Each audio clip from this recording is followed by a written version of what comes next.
আসসালামু আলাইকুম কলিজারা আপুরা ভাইয়ারা, সবাই কেমন আছেন? আশা করি ভালো আছেন। আলহামদুলিল্লাহ, আমিও আপনাদের দয়ায় ভালো আছি। রোজকার মতন নতুন একটা ব্লগ নিয়ে আসছি আপনাদের মাঝে।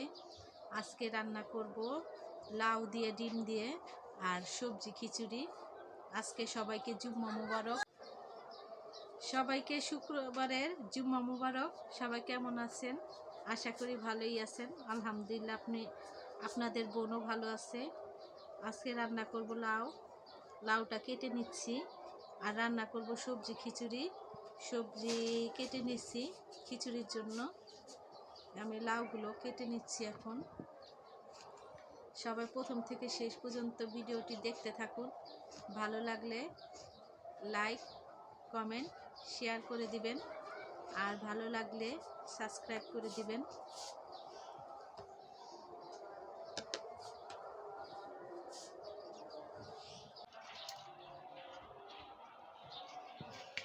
পেঁয়াজ, মরিচ, টমেটো,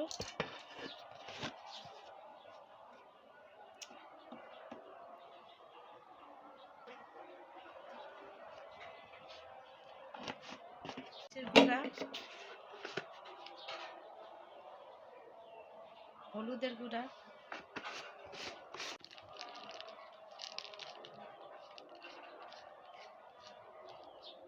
ধনিয়া গুঁড়া, লবণ মিশিয়ে সবজিগুলো দিয়ে দিলাম। সবজির মধ্যে আছে হলো সিম, লাউ, ফুলকপি, বেগুন।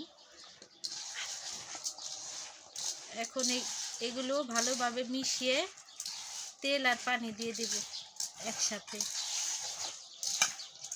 আজকে শীতের মধ্যে সবজি খিচুড়ি খাবো।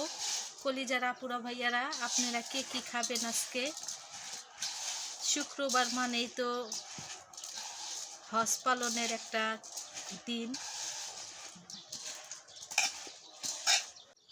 পানি দিয়ে দিলাম।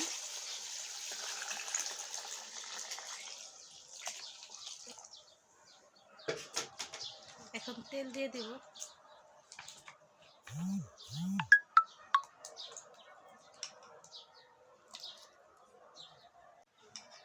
এখন চুলায় বসিয়ে দিব। কলিজার আপুরা ভাইয়ারা, তরকারিটা বসায় দিব।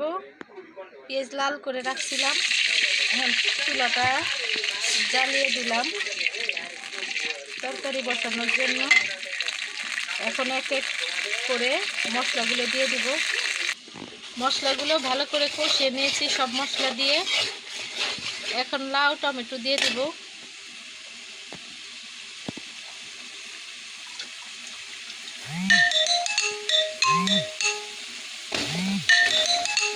লাউগুলো, টমেটোগুলো দিয়ে দিলাম। মশলা কষিয়ে লাউ ছেড়ে দিয়েছি। লাউ আর টমেটো একসাথে দিয়ে দিচ্ছি। ভালোভাবে নাড়া দিয়ে পানি দিয়ে দিব কষানোর পর। আর এই চুলায় খিচুড়িটা রান্না হচ্ছে।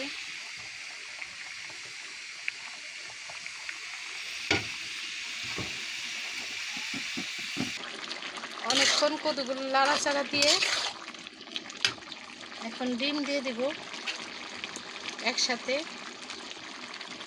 ডিমগুলো ভাজি নেই, এইভাবেই দিয়ে দিলাম।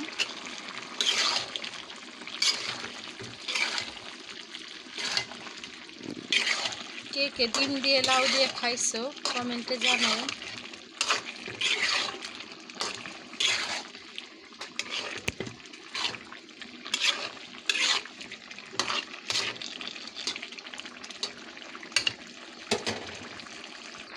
কলিজার আপুরা ভাইয়ারা, আমার লাউ সিদ্ধ হয়ে গেছে।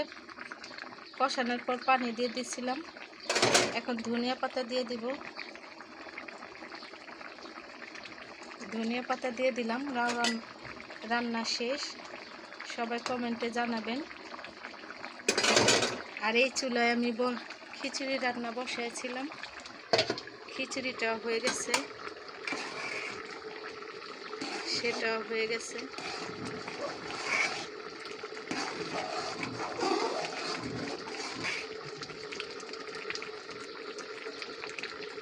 ভালো লাগলে সবাই লাইক কমেন্ট শেয়ার করে দিন। আল্লাহ হাফেজ।